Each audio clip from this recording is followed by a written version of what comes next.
1963, Câmpina, Romania. It started the night a dead girl whispered blueprints for a castle. The small town sat quietly in the shadow of the Bucegi Mountains. But one house on the edge of town was never truly at rest.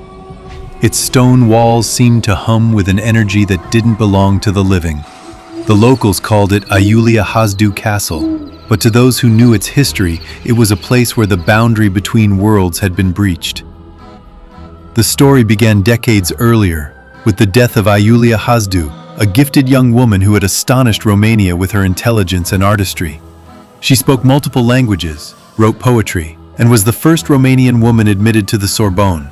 Tuberculosis claimed her at just 18 years old, and her father, he turned to séances, seeking contact with the daughter whose brilliance had been extinguished far too soon. What came through was more than words of comfort. According to Hașdeu's own records, Iulia's spirit began dictating precise instructions for a building, dimensions, symbols, even the positioning of windows and staircases.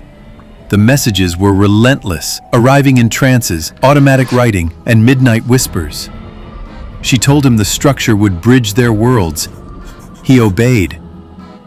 By 1896, the castle rose, a strange mix of Gothic arches, narrow staircases, mirrored chambers, and a small chapel filled with esoteric symbols. Every detail carried meaning. The reoccurrence of the numbers 3 and 7, the protective sphinxes at the entrance, the all-seeing eye carved above the doorway. Visitors described the air inside as still but charged, as though the rooms themselves were listening. In time, after Hașdeu's death, the castle became a museum. Yet staff and night guards whispered of piano music drifting from empty rooms, of a young woman in white carrying flowers along the garden paths, and of an old man's voice murmuring in the chapel. Some said the piano notes matched compositions Iulia once played.